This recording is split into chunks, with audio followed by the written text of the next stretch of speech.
Hello, happy Sunday. And I have my fingers firmly crossed that we have sound this week, which I seem to have had a problem with twice now. So I'm just going to wait until somebody tells me that we have sound and we are up and running. So, any of you watching, please let me know. I know there's always a little lag time, but let me know that we have sound this week. And I will wait because we'll get on with the topic once I know that you can hear me.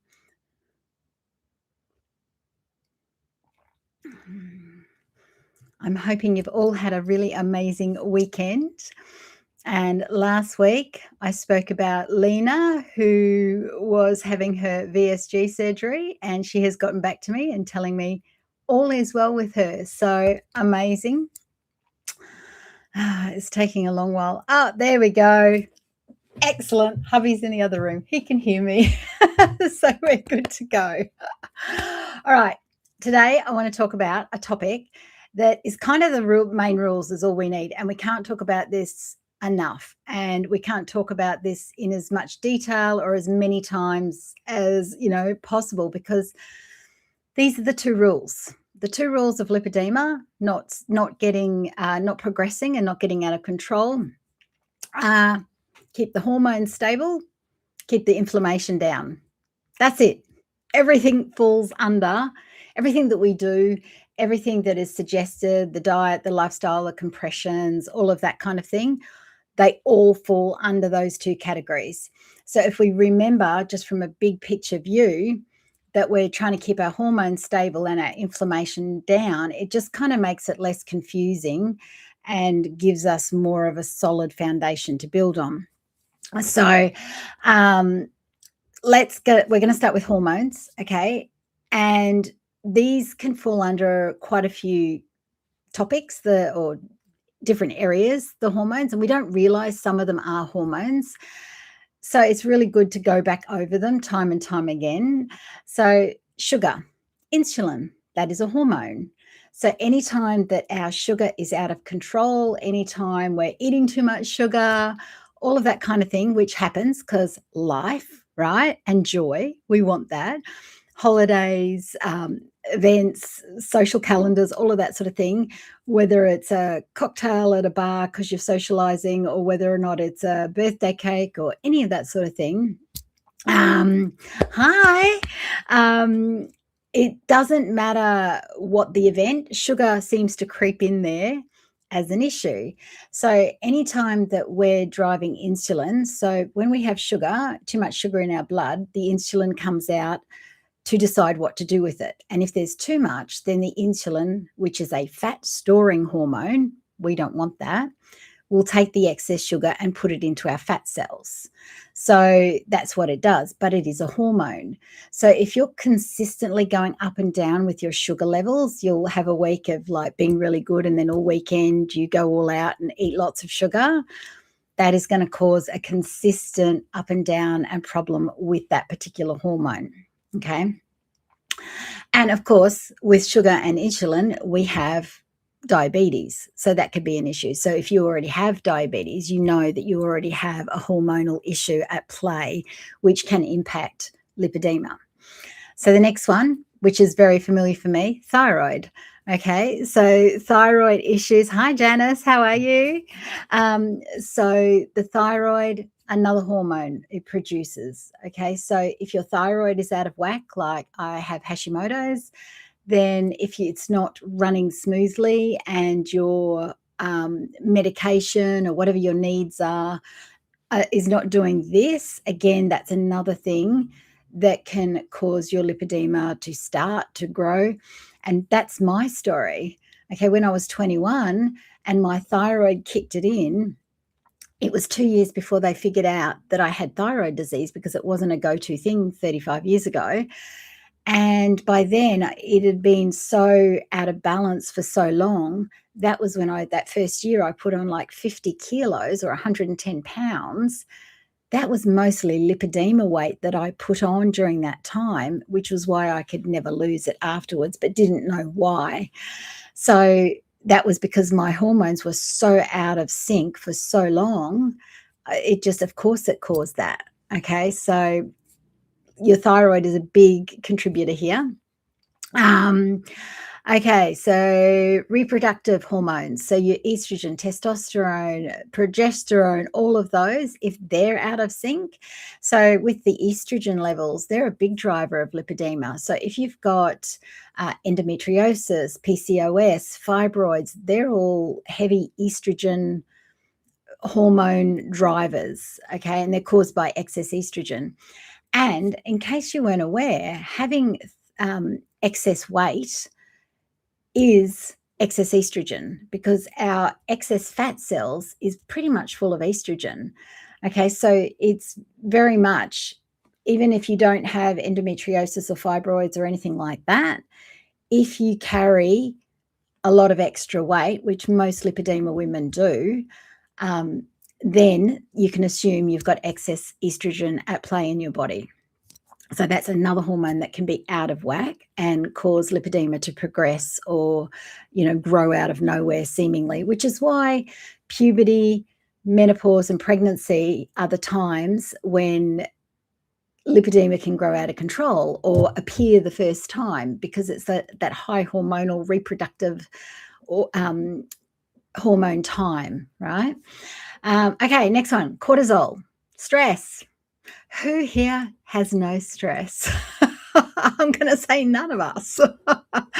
But cortisol can put the weight on around the tummy mostly. So if your weight, even if you have lipedema in your legs and that sort of thing, but you carry a lot of weight around your belly, you can pretty much guarantee that that's cortisol at play. That's stress, and that's your diet, your lifestyle, your emotions, your mind, all of that has to somehow be untangled to lower stress. It's very easy to throw around this whole, oh, you've got to lower your stress, but it's one of the hardest things that we do, because we now live in a world that is full of stress. So that's a tricky one to navigate. But it is another hormone, and we don't understand that stress equals cortisol, which equals hormones out of control. Okay, so that's the idea of this talk tonight, is that we understand that these seemingly separate items all add up to hormones that aren't in balance, which adds up to driving lipedema, making it worse, or stopping you from, feeling better with it, is the bottom line. Okay, we have this society in medicine now that likes to separate all these things. And that's why, we go to a liver doctor for this, and we go to an ear, nose, and throat doctor for that, and everything's so separate. And it's all one big body, but it's really tricky because all of these hormonal issues contribute to one problem. So, okay, so cortisol, stress, it's a big one. Only you can know what you can do to reduce your stress. And sometimes that's doing the hard stuff. Sometimes that is, not hanging out with people that cause you stress. Sometimes that is saying no to doing extra things for people if you're a yes person, because I know I'm a yes person, right? I'd rather do something for someone and not cause any, problems than to say, oh no, you know what? I don't have the energy to do that, or it's not in me to be able to do that for you now. And there's a lot of us yes people in this community, right? So we have to learn to say no for our own stress and cortisol levels. Okay. The next one I've got on my list is leptin and ghrelin. So they are stomach hormones. And this is an interesting one, because they're the hormones that hunger, satiation. So whether or not you're hungry, your appetite, they keep your appetite under control. But they also help regulate our energy. Now, the funny thing is, when I had gastric sleeve surgery, where those hormones come in, that gets removed with that portion of the stomach. And I remember my surgeon saying to me that by removing those hormones, it generally helps straighten out lipedema. And I didn't understand why at the time. I was just like, okay. But I think now that I sort of understand more about it, it's just that that's another hormone that can be out of control all of the time.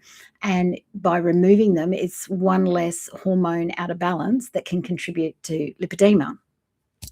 Whether it's true or not, I don't know, but that's sort of my theory on that one. Another hormone is melatonin. Now, that's our sleep hormone, and that is also the opposite of cortisol.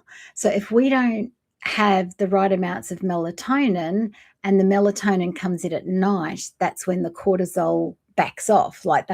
We need cortisol during the day to do the things that we need to do and to have motivation and go and, you know, live our lives and, slay the dragon and all the things. But we also need that melatonin at night to bring in the good sleep and to detox the body and all sorts of other things that it does. So they're opposites. Trouble is now we push further into the cortisol being at night because we're still watching TV and often watching shows that, keep us alert and on hypervigilance. And so the melatonin doesn't get a chance to come in. So we've kind of got them a little bit skewed. And an easy way to bring in the melatonin is to look at the sun first thing in the morning. It's resetting your circadian rhythms. But not everybody wants to do that. Not everybody can do that. But it is another hormone that is generally out of control for so many people. Okay. Dopamine, another hormone, and we're all chasing dopamine fixes, right? We're all addictions are dopamine chasers. And that can be anything from an actual substance like alcohol, cigarettes, drugs, food amounts. So I only learned recently that stretch response you get in your stomach when you're really full, you actually get a dopamine hit out of that. So you can get addicted to that feeling of being really overly full, and you keep eating because of it, because you're actually, it's not that you're hungry, you're chasing that dopamine hit of stretching those receptors out, which is really fascinating. So all of these are just a very broad example of hormones in every kind of sector. But if you've got more than one of these things going on, can you imagine how hard it is to stop the lipedema from progressing? So if you've got diabetes and endometriosis and Hashimoto's, so that was me, right? All those three things. Of course, it's going to be difficult. Of course, you're going to put on weight consistently. Of course, you're going to be in pain. Of course, you're not going to want to exercise because it hurts. It's just so. I think sometimes what you've got to do, and everybody chases for this root cause, let's find the root cause of everything. Whereas I'm very much in the camp of, no, that's too much, too soon, too overwhelming to try and find the root cause. Although sometimes that can feel like, oh, that's just the quick fix. If we can just find that one thing to tick off and we just do that one thing, then everything's going to be great. Everything's going to be miraculous. And it's not like that. So I like to take one kind of symptom or issue at a time and work on that. And even though that is separating things, like I said, we separate everything. As a human, I find it easier to work on one thing at a time. And with health, if you work on one thing, you'll work on all things, whether you realize it or not, because you'll be doing things that automatically help the other things that you've got going on. So, if you've got things like your thyroid issue, like I have Hashimoto's, and you're working on your thyroid and you're going to go, all right, I'm going to work on the inflammation in my thyroid. Well, you're automatically going to work on lowering inflammation if you've got bursitis or, any other inflammatory disease, lipedema, for example. Okay, so I just find it easier to pick one thing and go, right, what is my most pressing concern right now? Is it diabetes? Have you got diabetes and it's out of control? Is your sugar consumption out of control? That is your starting point, because that will help so many other areas in your life. Okay, so don't overthink it and look at it from what's the thing that's going to move the dial the quickest with inflammation and straightening hormones?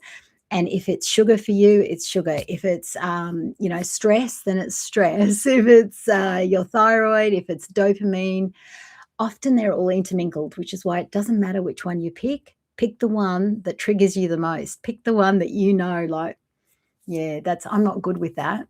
And you've got to verbalize it and say, yeah, look, I know I'm just letting the sugar creep back in, right? So it's easy. I've got my parents visiting here at the moment in Bangkok, and it's so easy to have the sugar, so easy to go out and have the nice meals and that sort of thing when, you're in holiday mode. So easy. But you've got to kind of keep it a little bit under control. And generally for me, the most half of the day, I'm sticking to my carnivore, the eggs for breakfast and eggs and meat for lunch. And then after that, I kind of, we'll see what happens. But we're kind of intermingling Western food with, the other night I had stewed pork at the market. So and I just kind of didn't eat the rice. So it was mostly meat and the egg. So you can do it. It's just how important it is to you to claw things back. And it's pretty hard when you're in a really bad state. So don't be too hard on yourself. It's very hard to start from up here. I was 130 kilos. What's that? 270, 80, 90 pounds. I can't remember. So getting to there, getting down to, like 68 kilos, that was like, it seemed unreasonable. It seemed like almost impossible. But funnily enough, the hard work is now. The hard work is maintaining the really hard work, because there's no big dopamine hits of losing big amounts of weight anymore, or like, getting to that next level that you haven't been at since you were 21 kind of thing. Now it's like, I've just got to stay the course, watch my symptoms, measure my ankles, watch the lipedema. So it's kind of a little bit harder to maintain and not go backwards than it is to lose it. And I know you think, no, that's not true because I can't do it. You just haven't found the right tools or been willing to try certain tools yet, because I was the same 30 years until I had gastric sleeve surgery. And that was just that last, like, oh, well, I've tried everything else. What the hell? And then things changed. So it could be like that for you until you just hit onto that one protocol, that one tool, that one thing that helps you get there. But then the hard work begins when you get there, and you have to keep going. Okay, so that's all the hormones, right? So if you've got a whole bunch of those hormone things at play, then it's that much harder to keep things in balance. So just pick one and work on that one, whichever's the most pressing to you in your life. Okay, so let's work on to rule number 2, inflammation. So keep your hormones steady, keep the inflammation down is number 2. Now, how do we do that? All right. Now, there's dietary, there's environmental, there's emotional, there's, all kinds of areas that we can keep the inflammation down, believe it or not. So the first thing is the easy controllables, like the food we eat. That's really important. So omega-6s. Okay, so often we hear omegas and go, oh yeah, the omegas, we need them. And in fact, years ago for my son, I bought a omega capsule that was omega-3, 6, and 9. And at the time was like, oh, you need all the omegas. We do not need all the omegas. And in fact, omega-6s in high amounts are inflammatory to our body.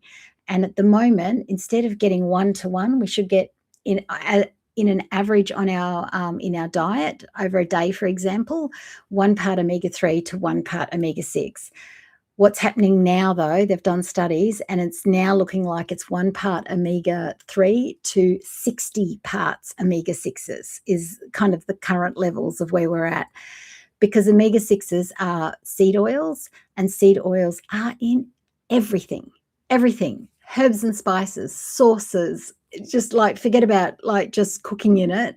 It's in margarines. It's in any processed food that you pick up off the shelf that's been pre-made for you, no matter whether it's got gluten-free on it or, high protein or keto or this, that, and the other. If it has been pre-made and is sitting on the grocery store shelf, I can almost guarantee you it has got seed oils in it. And we're just they're just, it's flying under the radar for us because we're all busy and we're going, oh, yep, look, and we're relying on the titles on the packaging to go, oh, that's keto. I don't have to think about it. Grab the keto item. Yet the keto item's got 500 different ingredients in it that you normally wouldn't eat anyway. So it's really tricky, and they play on the fact that we're all so busy. Okay, so it's not our fault, but they're like, oh, this is easy. Nobody will notice this. Let's pop this in here to make, and they're doing it to make it taste good and to make you want more, right? So companies aren't sitting there going, well, how do we make the world sicker? They could be, I don't know, but I'm assuming they're not. I like to think people don't think that way. What they're actually doing is they're trying to make their product have a really nice mouthfeel and a taste so that you will buy that product again. That's all they're trying to do. And by adding in oils and all these other things, they're giving you what your taste buds want is the bottom line there. Okay, so omega-6s, the seed oils, fructose and sugar. Fructose particularly drives lipedema, and fructose, when I was looking up high fructose veggies, and I did a live on this quite a few weeks, a month or so, I don't know, a little while ago, you'll find that video. And onions, something that I get quite often is onions if I'm feeling like some veg, and I'll put it in the scrambled eggs, or I'll, stir fry it and add it to some meat. Onions are one of the highest fructose foods going. So I was a bit, I didn't realize that. But there are a lot of high fructose fruits and veg. So if you're struggling to keep your sugars low and you're struggling with lipedema growing and you don't know why, look to your veg. You might be surprised that, it's my veggies. Like, who thinks that, right? Nobody would think that it would be our veggies, but you don't know, because we're all an individual puzzle that we have to work out for ourselves. Okay, so that's so fructose and sugar. Nothing more to say about sugar. Refined carbs, all the pre-made things, the high carb items. We're not talking about the fruits and veg here with the high carbs, unless it's a high fructose as well. So, pineapple, mango, all the beautiful things that we can get here. They're all high fructose and high sugar fruits, but I'm going to say they're less problematic than having, a bread roll and the bread and the easy, quick, make a sandwich because you're busy kind of thing. Okay, so refined carbs is on that list for inflammatory items. Trans fats is in, even though they had a big, thing about, oh no, we don't have trans fats in anything anymore. Anytime that you have some sort of fat that so say you have seed oils and you have overheated them, that becomes a trans fat. If margarines, my understanding, still has trans fats in it. It might be called something different now, but anything that doesn't look like it should do in its original form, again, to get the mouthfeel, to get the shelf life, all that kind of thing. So that's the kind of the food section of inflammation. If you kind of stick to, you don't have to go all carnivore if you don't want to, but if you kind of stick to a whole foods diet where you make the food from scratch and from whole form, then you're likely pretty safe. And you cook it in beef lard, pork lard, duck fat, anything real, butter, whatever you like. So that's the food section. So the inflammatory lifestyle factors, chronic stress, there we go again.